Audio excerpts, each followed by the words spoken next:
And the drivers are ready out on the circuit as we get ready to go for a 28-lapper at the Red Bull Ring in Austria. Who will be claiming the checkered flag and those all-important points as we have our first look at the grid. Starting on pole position, it is Mohamed Badima in the Ferrari 458. Porsche represented by Benjamin Hengse from Hungary on the front row of the grid.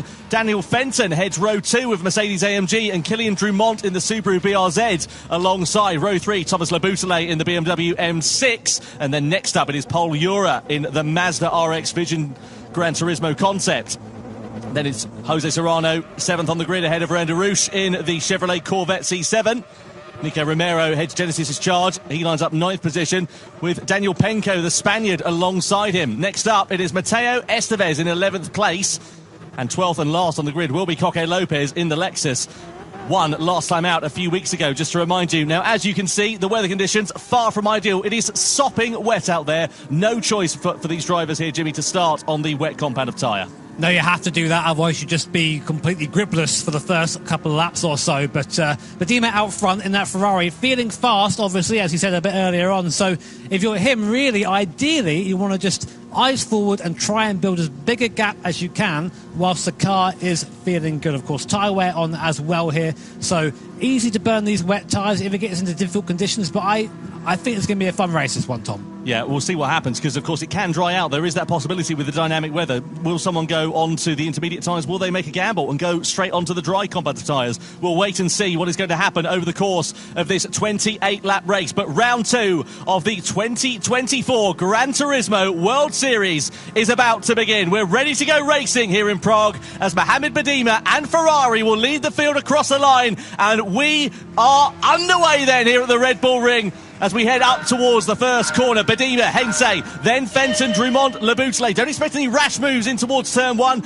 out of turn 1, into turn 2, and then the heavy braking zone of turn 3 is where we should see drivers getting themselves in position for the first overtakes. You saw Fenton there running a little bit wide on the exit of turn 1. That's left him under attack already from Kylian Drumont in the Subaru as we head up the rise in towards turn 3. Badima's got the lead. Second place there for Hengse, looks pretty sure, but what about what's happening further behind? Drumont right on the back of Fenton. Don't think he was able to launch a move, but you've got Laboutelet and Ura in position there side by side. 5th place for Laboutelet as he drags alongside and then past the Mazda and up through into 5th place. Romain Desrouches in the background in the Chevrolet going around the outside perhaps of Paul Ura in Mazda, who's looking to the inside of Laboutelet. Cars getting very close, contact there between Hengse and Badima at the head of the field. Estevez there having an awful time, I think, spinning down at the at T4 there at the back of the pack, so bad to worse for him. But meanwhile, in the mid-pack, it is everyone for themselves. Contact again, I think, this time between Desrouches and Drumont. These guys are fighting for their lives whilst racing each other out there. Horrible conditions to drive in these, but this really shows the talent of these drivers, and it shows the strengths and weaknesses of the cars too, as Drumont just struggles to get on the throttle there out there in the Subaru. Fenton hangs on in 3rd for now. Look at this, you can throw a blanket over these drivers. They're so close to one another from 3rd place back. Badima, meanwhile, has pulled out a 1.3 second advantage over Hengse on this first lap. Then the cork in the bottle is Daniel Fenton at the moment, the Mercedes driver who we ride on board with, and we're not even at the end of the first lap. Out of the final corner we go then. Is anybody going to think about a lunge in towards turn 1? And you'll be brave if you think about doing that, because it could leave you under threat in towards turn 3. Drumont, though, decides that discretion is the better part of valour, looks for a half move up the inside, but eventually ducks back into the wheel tracks of the Mercedes. He's trying to line it up on the exit of turn 1 and into that braking zone of turn 3. Yeah, that AMG is just a roadblock right now. No one can find a way around. On board now with Paul Ura in that Mazda. Of course, highlighted by that rotary engine. Look in the mirror there in the bottom right-hand corner. You can just about see that BMW pushing along Paul Ura. Laboutelet on the outside. They all try and break off line. Just about managing to keep out of each other's way. Desrouches there, getting by Drumont. So Desrouches up into 4th place. Now Ura's following through as well. That Subaru really struggling on the straights here. Unfortunately, this is not a circuit. You're going to have a car that's slow in a straight line. Yes, left him under attack here from Laboutelet. Oh, moves under braking there to Drumont and leaves no room for his countryman. Laboutelet's going to try and rough it around the outside. I don't think he had much choice in the matter, but he's turned it into an opportunity. He's got ahead of Drumont and he's almost side by side with Ura. Just has to back out of it again on the exit of that corner and duck back into the wheel tracks. But that was very close and aggressive racing. Ura's a little bit wide. That's left the door open for Drumont to go through into 6th place or 5th place possibly, but no, not for now. Drumont just sits there in 6th position, but all the while they're squabbling. Look at what's happening in front. Badima, Hengse, all clearing off into the distance. They're nowhere to be seen. It's hard to overstate how difficult this is. Just driving around in these conditions at this speed is impressive in itself. Whilst trying to race each other, this is where these guys earn their reputation. So the Boutelet now, we're focusing on him in the BMW P7 in the pack, and there's Drumont as well. A bit slow off the exit is Paul Ura. Drumont's now putting alongside Will. He has the legs to get by the Boutelet. He's going to push his fellow countryman through there, up into P5 and P6. Go BMW and Subaru. Up the inside goes Thomas the Boutelet. No, he thinks better of it for now. Still holding the place, but no, Paul Ura hanging on the outside somehow in that Mazda. Has to back out of it finally, but that was great to working together there by the Boutelet and Drumont, but maybe the stewards will have a look at that. It's allowed Serrano an opportunity to go through up into 7th place there, so Ura has just lost out a little bit whilst they were going side by side into that braking zone of turn 3. I tell you what, I wince every time we go into there because it just takes one locked brake, and these drivers don't run ABS, so one snatch brake and you're going straight off to the scene of the crash. I'm waiting for that one guy to just come flying across the inside of the picture there, out of control and wiping somebody out. Hopefully it won't happen, but of course it can happen. So still here, on to lap 3 there. Badima and Hensei there, really not separated by much. Very, very quick in these wet conditions are the Ferrari and Hensei. 3.5 seconds back is Fenton. So these guys seemingly the ones to beat in the moment. Lap times in the high 138s for the two leaders. We expect the crossover time, by the way, to go on to intermediate tyres, about 137 there and thereabouts. You can see Badima with a big old slide in that Ferrari 458 as he came through the right-hander. But that's the crossover time. Rain is still coming down as it stands for now, so just keep an eye on the weather conditions. If it starts to dry out, when the times get down into the 1 minute 37s, that's when we should see drivers thinking about boxing for inters. Yeah, I'd love to take a look at the weather radar, of course, a feature in Gran Turismo 7 to see sort of what's coming and what's happening there. But wipers still on for now. Rain is still falling for now, so we'll keep an eye on that and see if things get any better. But going up to T1 again, Badima stretching his legs a little bit. The gap now up to 1.2 seconds, but it seems a little bit weak through T1. That's where Hensei comes back at him. There's a replay. Here's what happened here between Jose Serrano and Labute. We go down towards T4, heavy on the brakes, Jose Serrano and Labute. We go down towards T4, heavy on the brakes, contact there. Oh, and off goes Serrano. He spins. Oh, what a shame there for Jose Serrano after such a strong showing at the Montreal round. Yeah, a bit of a hand-fisted attempt there for the Spaniard, I'm afraid to say, as he went into the braking zone of turn 4. Labute, we ride on board with him and Drumont all out of shape there, and then contact spins round Drumont. Oh, Killian, what on earth is going on with your 2024 season? He made a mistake in the Nations Cup, if you remember, back in Montreal, and it goes from bad to worse for him. He must have walked under a stepladder or, I don't know, something along the lines of that, you know, seen a black cat or something today, because it's just not working out at all. I love to see a replay of that, because I think like Labute there was quite heavily involved in that incident there, but we'll comment on that when we see more. For now, and there you go, the stewards having a look at that. We have live stewards here at the event, straight into the action, straight into the investigation, and we'll get back to you as soon as we know more. But that does put, as you say, Killian Drumont at the back of the pack, and Coque Lopez will be happy with that because he's getting enough of a place out of it, but not moving forward.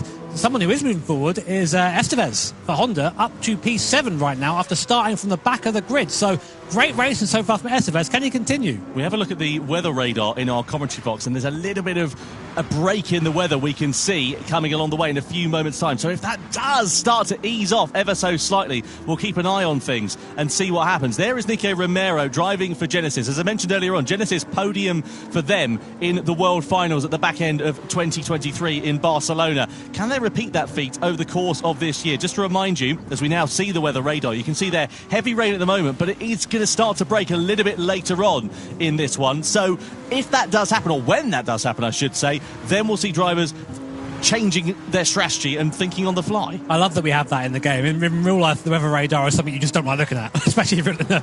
Anyway, here is a replay of what happened between Drumont and Labute. So we're coming down to T4 there. A bit of contact on the way in. Is there something... No, he loses it on its own. No, he doesn't. He almost does.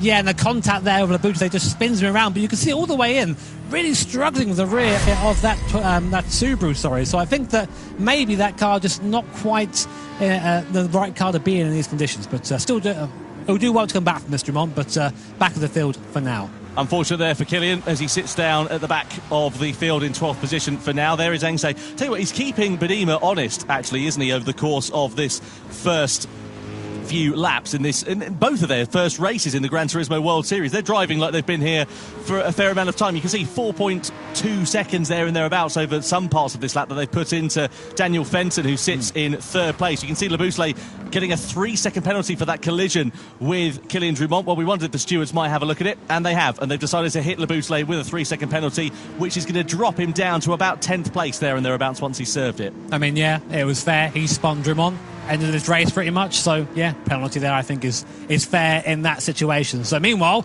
in the mid-back, Paul Euro will be the first person to gain from Labuschagne's penalty. You can see that 3 seconds above the top of his car there. As he comes to the penalty zone, he'll be forced to brake for 3 seconds, so you lose a lot more than that in reality. And then, of course, the time getting back up to speed again is massive, especially given around here a lot of high-speed acceleration zones. But on board with Paul Euro, looking a little bit flustered, I think, at the moment. Not looking like he's very comfy. That Mazda proving difficult in these conditions so far. Almost collects the back of Labuschagne there and picks up his own penalty. But we've seen a lot of drivers doing that, just sort of V'ing off the corner, trying to avoid too much rotation, trying to get it all in one hit and accelerate in one straight line instead of accelerating with a bit of lock-on, because that's an easier way of just getting traction that way. Just brought Estevez a little bit closer in that Honda there as well. That Honda's not been particularly fast, actually, so far this weekend, especially in these wet conditions. You can see Estevez struggling with the traction as he comes out of turn 4. I mean, Estevez's lap time, Tom, if you look at it, he's matching the leader pretty much at the moment, so he's really quick as Estevez. So keep an eye on him. We did say he'll come back through the field, didn't we? And here he comes now in that Honda, in P7. I'd say at the rear-engine cars, or the mid-engine cars, having a bit of a better time at the moment than the front-engine cars. Yeah, a snap of oversteer there for Euro as you saw him just coming through that right-hander. His Labuschagne serving his penalty, moves off of the racing line. Such closing speed they have as Labuschagne, where's he going to emerge? About 7th place, a little bit higher up the order than I thought. Penko and Romero also under investigation for a collision as well. They're in 8th and 9th place, Romero and Penko respectively at the moment. Out of the final turn we go, and across the timeline. So it's all pretty quiet on the Western front as it stands for now, but it's going to bubble up a little bit later. Where are we at in terms of lap times? We're still in the low 138s at the moment, so we're not close enough for a changeover. The rain is still falling down, but at a lighter intensity. Let's have a look and see if we can work out what happened here with Romero and Penko. Into turn 4, downhill on the braking, Penko on the inside, bit of contact there with Romero. I don't think that cost them too much, really. That's all right. It's racing, that one. That's right. I say that, and other stewards are going to say it isn't that. Well, no further action. There you go. Finally, I've got one right after all this time. It's taken 8 years, however long it's been. Oh, Lopez there, forgetting that it's the pedal on the left that slows you down, or if you've got a clutch, I guess, but slows you down too. And back down to 12th place. He goes behind. Kylian is... And get himself ahead. Down into the braking zone we go. Closes right up on the back of the Subaru. And it's just not working out at all here for Coco Lopez. He doesn't look comfortable. Look at the way he's driving. Look at his driving position as well. He looks tense in his shoulders, doesn't he? You can see him fighting the car, scrabbling for grip and trying to find performance that just doesn't seem to be there for the Spaniards. Yeah, it's important in wet conditions to sort of let the car move a little bit. If you're trying to put in these really big aggressive inputs, that's when the car has the biggest issue, and it looks like he's sliding through this midsection here. So we have to hope, for Koke's sake anyway, that the weather does lighten up a little bit. Again, our weather radar suggesting that the rain's still coming down pretty decently at the moment. So we've got a long way left in this race. Lap 8 of 28 as Badima comes across to start lap 8. And here is a replay there. It's going to be quite scary on board if you're Coco Lopez. You hit the brake pedal. Nothing's happening. You've got to get out of the way.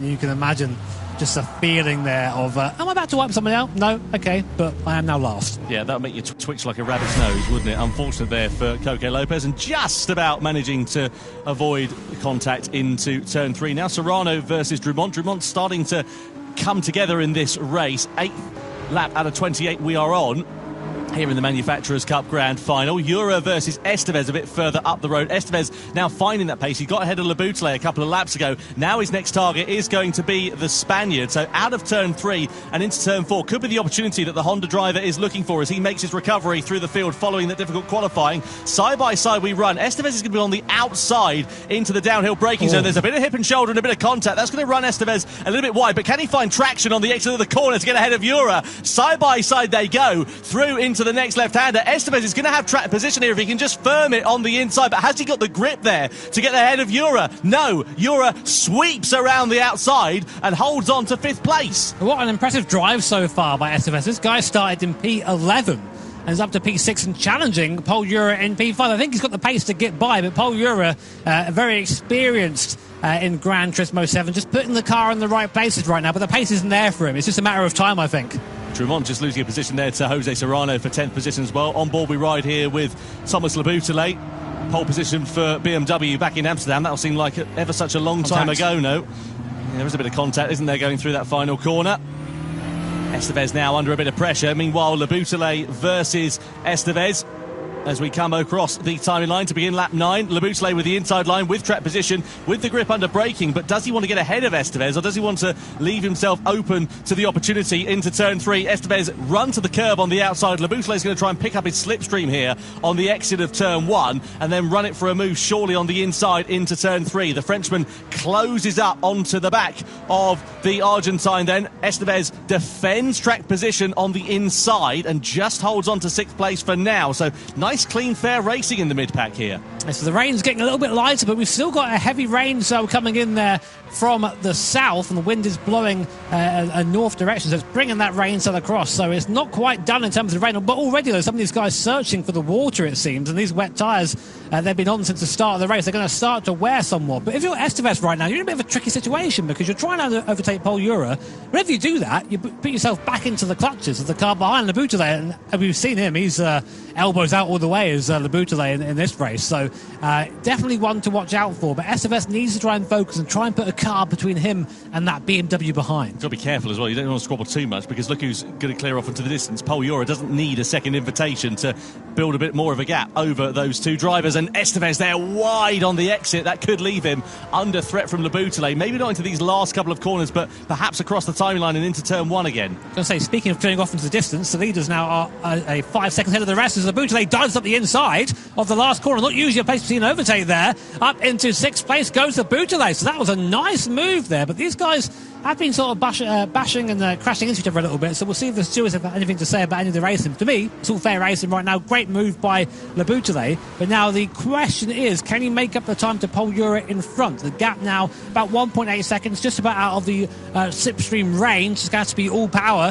from that BMW, which we know has got plenty of as it bears down on the Mazda in front. But yeah, Badima and Hensei first and second, 6.5 seconds ahead of Fenton for Mercedes in third. So it's looking good for Ferrari and Porsche right now. Well, hugely impressive as well for Hensei to just stick it onto the coattails of Badima, not launching any moves, not getting himself there ready to try and pounce. Let's have a look here. Estevez, he just ran a little bit deep, didn't he? And then Laboutelet said, thanks very much. There's a tiny bit of contact out of that penultimate corner into the final turn. Laboutelet up the inside and through into 6th position. Didn't need a second invitation there. His next target will be trying to close up onto the back of Pol Ura for 5th position. Meanwhile, back at the front, you've got Badima and Hensei still close to one another. This has been the story of the race. It is a little bit closer than it was last time around, so I wonder if Hensei wants to just try and lead the race at this point, maybe. Might be a mistake from Badima as well. Of course, that gap is now down to only a 10th for a second, and that turn, Hensei makes a mistake, gets onto the semi part of the circuit, recovers it well. But that would have been a nerve-wracking moment there for Benjamin Hensei and Team Porsche. The gap back up now to 6 tenths per second, much to the delight, I'm sure, of Mohamed Badima in front in that Ferrari. But we're seeing the pace. We're seeing the pace come through now for Hensei and Team Porsche. And that's going to be a wake-up call, I think, for Mohamed in front. He's going to think, OK, cool, right, this guy is quick behind me now. I need to focus. I can't be making silly mistakes and letting that gap come down again.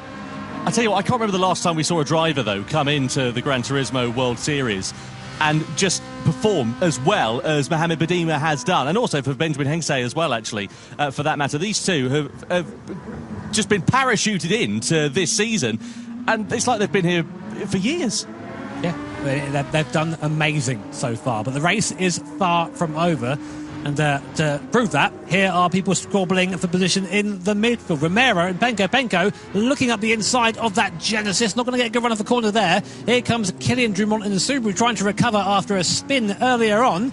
But again, just hasn't quite got the legs in that thing. Any corner exit, any acceleration zone, he just goes backwards. It must be so frustrating. But that is the Manufacturers' Cup. Not all cars have the same strengths in the same places. And there's Drummond, big dive up the inside. Penko there also having contact with Romero in the Genesis, and there's still contact, nearly spinning out Penko is Drummond. They all seem to somehow get out of the corner, but that was a bit of a mess down there. That's the thing is, when these cars are driving on the limit, as they are in these conditions, you could push them round with your little finger, basically. They are just on the ragged edge of adhesion. You can see Penko has now lost out here to Jose Serrano, who's having something of an anonymous race, it must be said, in that Toyota. Let's have a look at the lap times. Where are we at in terms of that, the weather? It's still in the sort of mid-138s. Nothing really to write home about. Certainly not change over to intermediates time for the drivers, despite the fact the rain has definitely decreased in intensity. So we'll keep an eye on that over the next few laps or so and see how this circuit develops, whether the pace does start to pick up.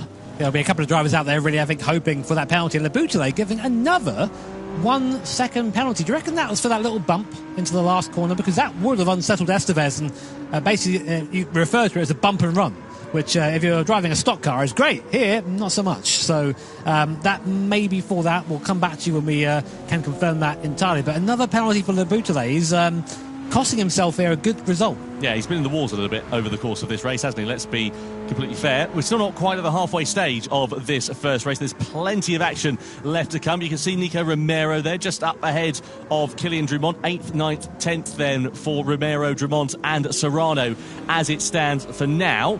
Le Boutelet, though, with that 1 second penalty, that's going to drop him close to the likes of Estevez and Romero, so they may fall into the distance of that, because it's not only the 1 second that you lose from the penalty, it's also the fact that you've got to get yourself back up to the same racing speed as the rest of the drivers. You can see he's right on the back, though, of Pol Ura as we head through this middle sector of the lap. Ura doesn't want Le Boutelet to try and get himself involved in the action, because that's going to cost him time. You can see there, cue the Jaws music, Estevez, Romero and Drummond all not far away from this. Meanwhile, Biazona there signing autographs casually, but here we go then. Penalty being applied to Le Boutelet in that BMW right now. Can Estevez make the most of that? It's going to have the overspeed a lot quicker, right onto the back of that BMW, but not quite close enough to make the move at that point. And I tell you what, Estevez will be ruined that. He really wants to get by Le Boutelet. He had that pace, but actually saying that, since Le Boutelet got past, he did manage to open up a little bit of a gap. So maybe the charge starting to wane a little bit there for Estevez in the Honda. So across the timeline we go. Badima, Engsay and Fenton still your top three as it stands for now. Nose-to-tail racing here, though, in this mid-pack of this one. Keen to see what is going to happen here. You can see Drummond now on the recovery with Nico Romero just up at the sharp end of the field. You can see them also on the left-hand side of your screen. Drummond up at the top, Romero down at the bottom. Reverse of those in positions on the track at the moment as we go through the left-hander keep. This is turn 2 technically, and then this braking zone just after this is into turn 3, and we've seen a few drivers making a bit of a meal of it, it has to be said. You can see Romero there really slow actually on the apex of the corner, allows Drummond to close right up onto the back of him. Interesting strategy there for Drummond, taking a high gear and just nailing it out of the corner and hoping for the best. Maybe better than trying to play with the throttle and having that wheel spin moment that we've seen so many times from these guys coming out of the slow corners. As we come through again now down to T4, and still rain coming down for these guys at the moment, so still having to deal with this, still having to deal with the conditions there, as Badima has actually just about spread the gap a little bit to Hensei up in the lead. You can see there are live audience there enjoying the racing as of now. Manufacturers Cup now, Nations Cup a little bit later on today, so lots of racing for you Gran Turismo fans at home watching. And there is our weather radar, and after I think this the last cell of heavier rain, I think it looks like we're starting to clear up a little bit, so we will see. Of course, the weather is moving all the time, dynamic weather conditions here in GT7, so lots of the possibilities still to come. And speaking of those possibilities, Jimmy, for the likes of the Le Boutelet, Estevez, who are a little bit further down the order, do you think they'll be a little bit more inclined to take that risk? As we see Drummond now getting close onto the back of Romero, not quite going for the move. But yeah, just go back to that point. Do you think that they might take a bit of a gamble? They've got less to lose. Yeah, I think so. I mean, the moment, if I was one of those guys, the moment I saw contact there, between Drummond and Romero, nothing seems to come from it there, but just showing that braking performance of that Subaru. You see on the brakes, Drummond is a demon, but it doesn't matter. He can't do anything with it when he comes off the corner. But to finish my thought there, yeah, if you're one of these guys who may be trying to think, can I improve my race? The moment I saw my lap time coming down, I would come in for Inters straight away. Maybe even one lap before. Just try and call it before everyone else does. Do a Jensen Button. Do you remember what he did in Australia 2010? He came off the intermediate tyres straight onto the slicks, went off on the next corner, and then managed to get enough heat to get those tyres working. That's a problem for later for these drivers to worry about. We are now at the halfway stage, though, of this race. Into turn 4 we go. Romero still in front of Drummond, as Serrano there in the background got a bit of a slip and a slide. Estevez in this race, but also Ryan DeRouche up 4 places from his starting position. The second best of the front engine runners to Fenton, who has, I think, just sort of found his pace now, found his groove, and is actually starting to go back towards Hensey in front ever so slowly. It actually looks like the Porsche is starting to slow down a bit as Drummond goes up the inside of Romero at the S's there. They're now side by side coming up to this last couple of corners here. Drummond on the inside, Romero on the outside, but Romero able just to drive straight back past him again. That must be so frustrating if you're Kylian Drummond.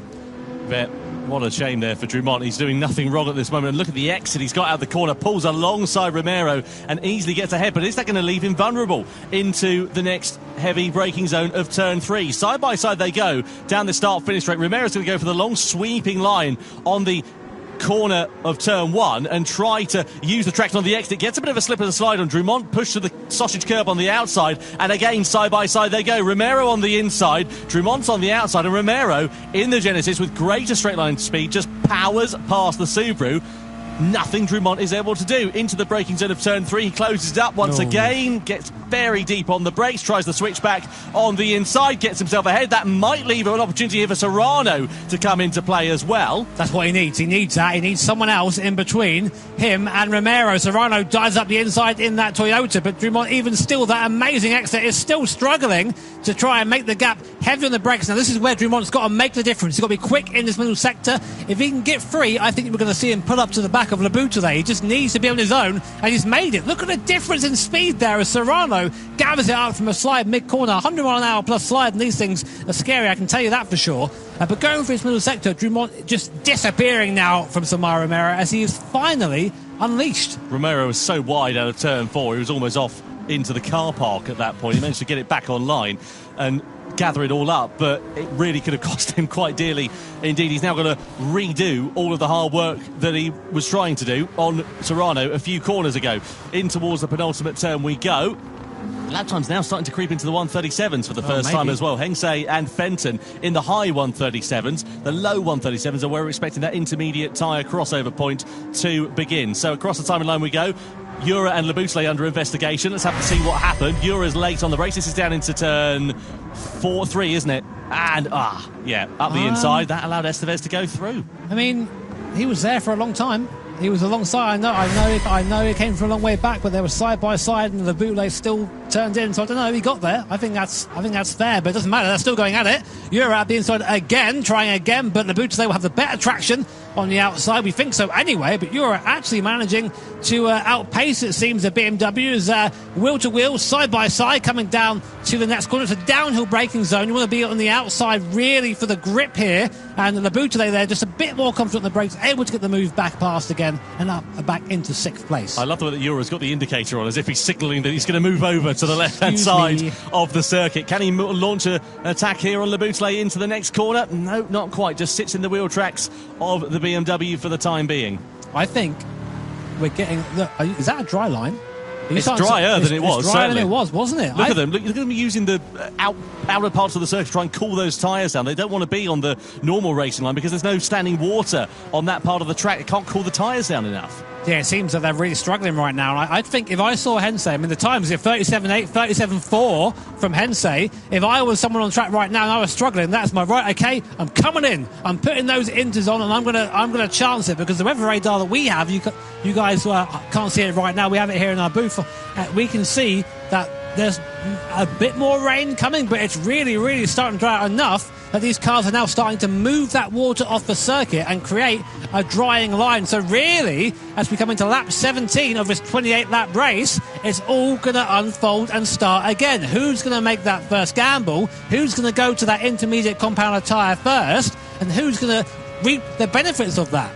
So, who is going to roll the dice then? Let's see what happens surely at the end of this lap. Some of the drivers that are a bit lower down, they've got to come in, they've got to take a gamble because it's their opportunity to try and use that pace advantage that they may have from switching onto the intermediate tyres. I don't think anyone's going to be quite as bold as to go onto the dry tyres, but if you look at the weather radar though here, Jimmy, there's not much rain on the horizon, not much on the forecast. Do you just chance it, stay out on the wet tyres for a little bit longer, then go onto the dry tyres at the first available opportunity and try and miss a pit stop? Because what you're going to lose, 10, 12 12, 14 seconds maybe from a pit stop. Yeah, I think so, but I mean, you have to, surely. I mean, the difference in tyre and speed between the two tyres is pretty significant, so you really have to think about that. And yeah, again, looking at the timings, I mean, the worst person to be right now is Mohamed Badima, because you're out front, you're the one basically giving the info to everybody else, and this is where it gets really difficult. But if I was Coque Lopez, I'd be like, you know what? I'm coming in right now. Why the hell not? I'm 26 seconds off the lead. Make a gamble.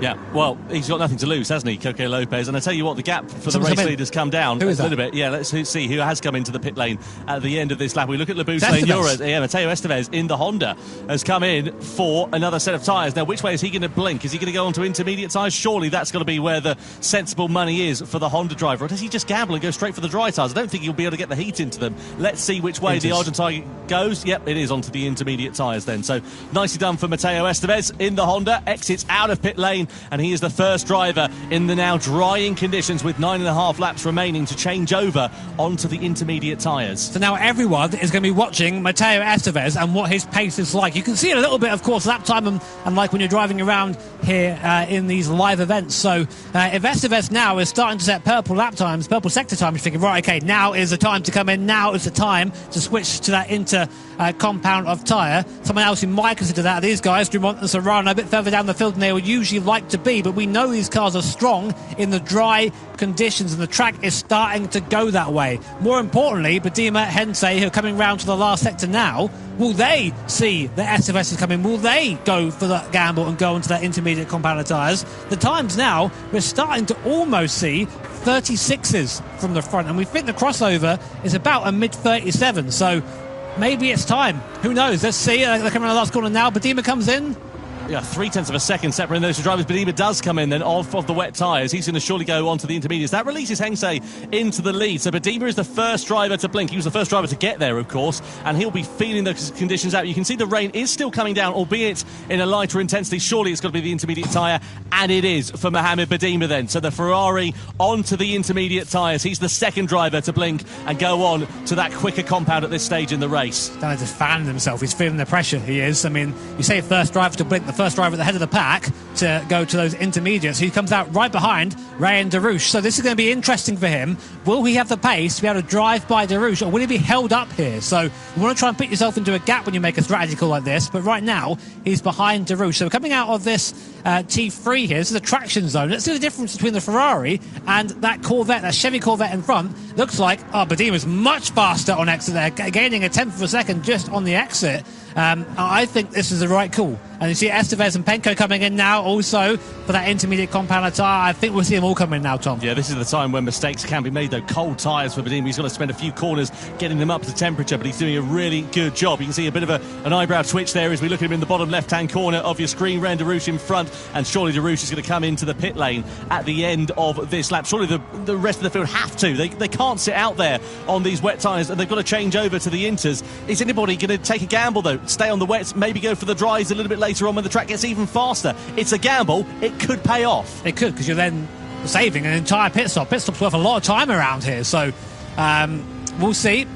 Watching Badima now, not quite making the inroads on Darouche as you think he would right now. So the wet tyre is still okay for now, but now here it is in these sort of low speed corners, these medium speed corners. You can see Mohamed there thinking, oh mate, have I made the right choice? Look at the fastest sector times though coming in on the timing screen, Jimmy. You look at the likes of Mateo Estevez. Yeah, he was fastest overall in that first sector by second sector by a second over the comparative wet runners in front of him. So he's now starting to get heat into the tyres, starting to find the pace, and surely it's going to be a matter of when and not if Badima finds his way through on the wet shod Darouche. I mean, you can see the circuit now visibly starting to have drier patches and wetter patches on. You see Darouche taking the wet part and Badima trying to stay on the drier part and really using that intermediate compound tyre. Now, of course, the downside to that is you're going to just absolutely lunch that intermediate tyre on the drier compounded circuit, but that's what it's there for. It's there to be that crossover period. And again, on the traction zone, gained nearly half a second on Darouche in front. And now, will Darouche fight this or not?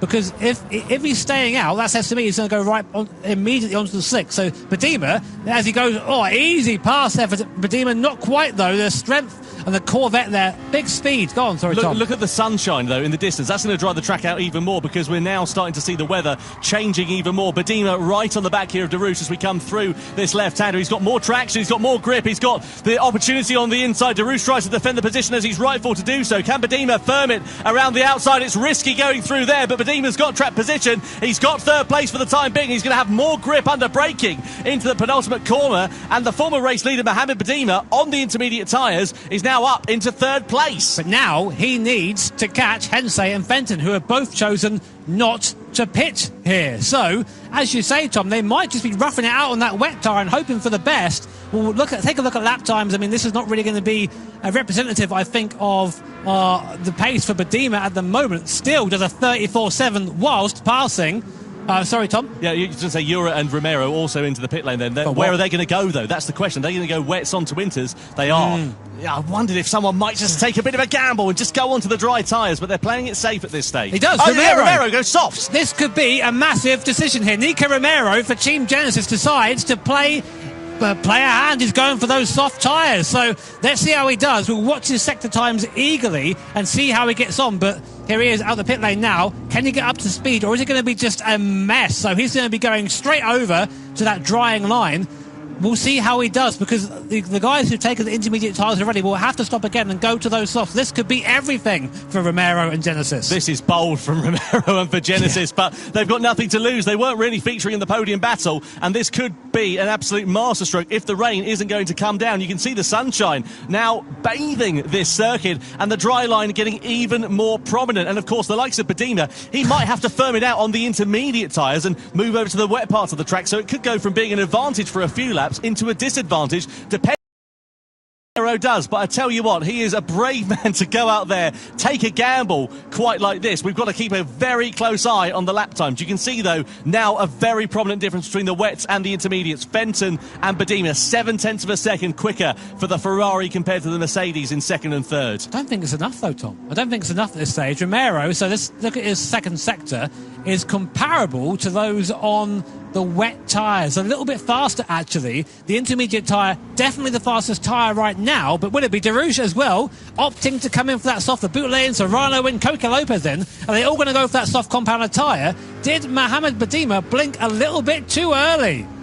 Well, we'll see what happens here as Darush crawls his way out of the pit lane. He's going to have to be very careful off the racing line to not spin up those slick tyres and try and get some heat into them. Moves over to the drying line. That's going to leave him under attack here from Ura. So Darush now behind the intermediate shod Estevez. Now this will be a real test because Darush has had good pace. He's on the soft tyre. The two drivers sandwiching him at the moment, both on the intermediates. You'll expect Ura to be quicker. Look how much more grip he's got under braking, especially into turn 3. And out of this corner as Darush tries to get those softs up to operating temperature. Ura here is on the inside. Darush, I'm sure, is going to be a little bit defenceless at this stage, but he's not taking it lying down into the braking zone of turn 4. Has Ura got more grip under braking? He certainly has. He dives to the inside in the Mazda. Darush has got no answer for him at the moment, but there's still a few laps left. There's still 5.5 laps for this to come the way of Darush and Le Boutlet and the likes of Romero, Serrano and Lopez, all of whom have gone onto the dry tyres. Isn't this crazy? We have every compounded tyre currently on the car. Hensey finally opting to pit in. He'll go surely to the soft tyre. There's no other option at this point for him. The track is still drying, nothing on the weather radar coming in. Fenton opting to stay out again. This is going to promote Badima back up into yet soft there for Hensey. So this is going to be a crazy finish. We're going to have to check the gaps once we get them go through the sectors. But right now, Badima 1.7 off the lead. Hensey back out on that soft compounded tyre. Where does he come out? Kylian Drummond, who's not pitted, is still in P4 at the moment, just behind this battle. And the gap is about 10 seconds between Fenton, the leading car, and Hensey, who's just come out of the pit on the softs. So 5 laps left of this race. This is going to be the longest 5 laps of Badima's life. He has got to drive so carefully to keep those intermediate tyres in the right operating window, depending on if those soft tyres that a lot of other drivers are on, the likes of Hensey, etc., are going to be able to try and close up. So I've checked the timings. Romero is the fastest man on circuit right now on those soft tyres. The soft tyre is a tyre to be on. Look at Darush on the inside of Ura then. Soft tyre there for Darush. He's got some heat into it after just one lap. He now deposes the Mazda down into 7th place. And his next target is going to be Matteo Estevez. He's going to drive by him like he's standing still. But importantly, is there enough time? Is there enough time left? There's about 6 laps left here. You need at least a second of that plus the overtake for Hensei. He's the one we're watching right now in P3 to try and catch Fenton and Badima. So right now, Estevez, Darush and Ura, all of them, Darush on the soft tyre, Estevez and Ura on the intermediate tyre. For this middle sector, you can see Darush just hasn't quite got the speed. Ura can go around the outside, but as soon as he hooks into that dry tarmac, that Chevrolet just absolutely takes off. Fenton coming in too late for Fenton. He's really going to lose out here, I think. Yeah, I think you could be right. Could possibly cost him a podium here as we look at this battle. 3 drivers all squabbling for position on 3 different compounds of tyre as well. Darush then on the soft, Ura and Estevez on the intermediate tyres. Through the final corner we go. Darush with more traction, more speed underneath him. He's going to out-drag Ura for the time being as we come down this start-finish straight, though. Ura moves onto the wet part of the circuit to try and cool those intermediate tyres down. Estevez also following suit as well. Keep an eye out for Laboutelet, who's on the soft tyres in the BMW. He could be a real cork in the bottle at the moment, and he could power past the likes of Estevez and Ura. So, at the front, we've got a 9.5 second gap here. Badima, he can't pit again. He can't afford to. He's not got the time in his pocket on those intermediate tyres. He's got to run this to the end of the race as we go side by side here between Estevez and Laboutelet for 7th place, and Laboutelet on the soft tyres. More grip under braking, and 7th place is his for the taking into turn 3. 33.7, last lap for Badima, our leader. Laboutelet on the soft tyres in P7 does a 31.4. That's 2 seconds a lap faster. There is enough time for Hensei to catch Badima here with 4.5 laps left of this race in Prague, the grand final, on board with Laboutelet on that soft tyre, trying to find his way around Paul Ura. Should be easily said and done. It goes round the outside, up he goes. Hensei has just gone 0.7 of a second faster in the middle sector than Badima on this one lap alone. That is an absolute meteoric amount of time for Hensei. Jimmy's rubbing his hands together with glee because this is setting up an absolute treat into the final stage of this one, but no to tail action for 4th place. Could possibly be the final place on the podium, because look at Drummond. He's on the wet tyres. They are not the compound to be on at the moment, and he is going to be a sitting duck compared to the soft shod Fenton, Laboutelet and Darush behind him. And Drummond is surely going to be losing out in a space of a few hundred metres as we head in towards the braking zone of turn 1. This is amazing racing. 3rd, 4th and 5th all vying for position, going into T1 onto lap 25. Fenton up the inside, maybe, if Drummond. No, he's there, the only guy out there right now on the wet tyre, trying to make it work, trying something different, but he's not got the traction. Here comes the Laboutelet, here comes Fenton. They're side by side, coming up now towards T2 and T3. The Laboutelet almost pushing Drummond. We've seen that. It's Darush, a 5th place. And look at the speed of the Corvair. To the inside goes Darush. Oh, there's contact. Fenton's gone.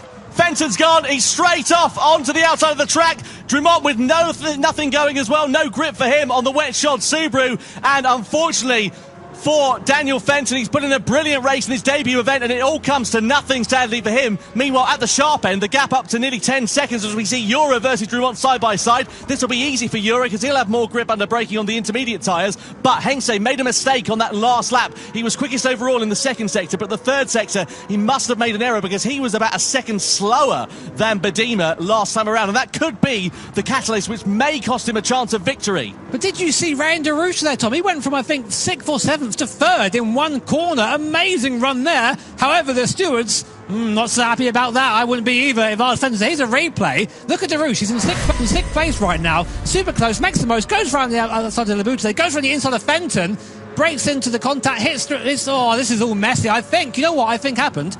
I think that there was a bit of contact, but I think Fenton braked on the wet part, on the slicks. You could argue, like it. Well, you could argue that Darush hit the back of Drummond. Maybe that upset the balance of Hensei's car. Either way, well, the stewards have got more angles. Let's have another look at it later on and see if we can pick the bones out of it. Meanwhile, Darush versus Laboutelet then. 2 soft compound of tyres. This is the final battle for the final podium place, and of course, all important World Series points over the course of this season as well. So this doesn't just mean a matter of pride, it means a matter of their championship position. Meanwhile, at the sharp end, I think Badima is going to have enough left in his pocket as it stands for now. 8 seconds the gap he has got over Hensei. If Hensei hadn't made that mistake a couple of laps ago, he could be in with a bit more of a shout, but at the time being, I don't know. We'll see, Tom. Fastest lap so far from Craig Lopez is a 30.5. Fastest lap from Badima is a 33. 0.5. That's 3 seconds of that faster. There is still time for Hensei to get there. They're booted out the inside. Darush makes a mistake, gets onto the wet part of the circuit. The slicks cannot deal with the water, and he slides out there. And Labutale, after hitting pretty much everyone in this race so far,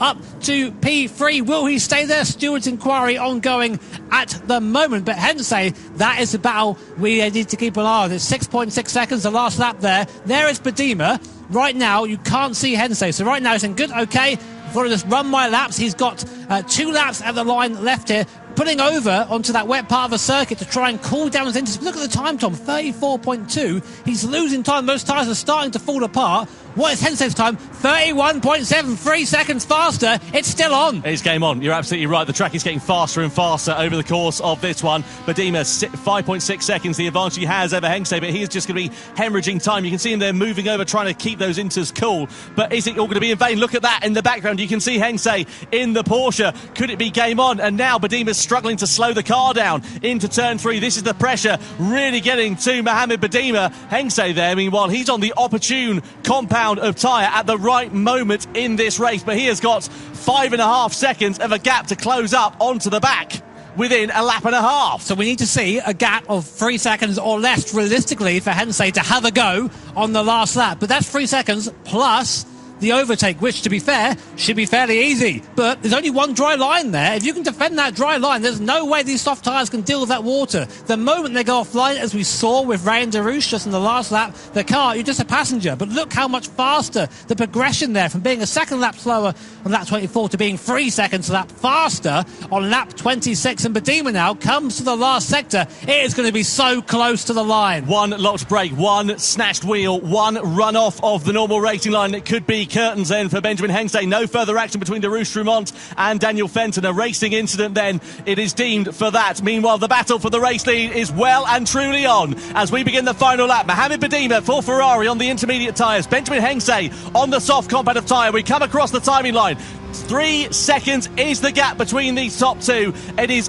winner takes all stakes and 6 points in the World Series up for grabs. The way it's going to be right now is Hensei is going to catch Bedima right at the end of the last lap. Bedima will know that Hensei is coming. He'll have one eye in the mirror, but he needs to focus forward if he wants to take this for Ferrari. This will be by far Ferrari's best result here in the Manufacturers' Cup if he can just hang on for half a lap more. But look, the gap now down to 2 seconds. Crucially though for Hensei and for Bedima, Hensei is out of slipstream range at this point. He's not close enough to launch an attack at the moment. He'll be close up right in this middle section. This is going to be a real Achilles heel for the intermediate shot Ferrari through these medium speed left-handers here. Yeah, this is where the Ferrari is going to struggle the most. This is where Hensei can close the gap. 1.5 seconds now is the gap between Ferrari and Porsche. He'll be victorious here in Prague. Only a few more corners left. Can Bedima hang on? Labuschagne and Darush under investigation. Darush is down to 9th place. There's clearly something's gone on between those two drivers. Bedima driving. He's got a few corners remaining, but the gap is now under a second, and Hensei there can sniff the opportunity of victory. It's within his grasp. Bedima moves over off the racing line. There's 2 corners now remaining. It's Ferrari versus Porsche. It's Bedima versus Hensei. It's winner takes all stakes. Bedima goes to defend the final corner. Hensei goes for the move on the outside. It's a drag to the line in the Manufacturers' Cup. Is it Bedima and Ferrari? Is it Hensei and Porsche? Bedima has done it! Fantastic! Mohamed Bedima wins for Ferrari in Prague in the Manufacturers' Cup Grand Final from Benjamin Hensei and Thomas Labuschagne. I tell you what, a longer final lap any other circuit and Bedima would have lost the racing lead.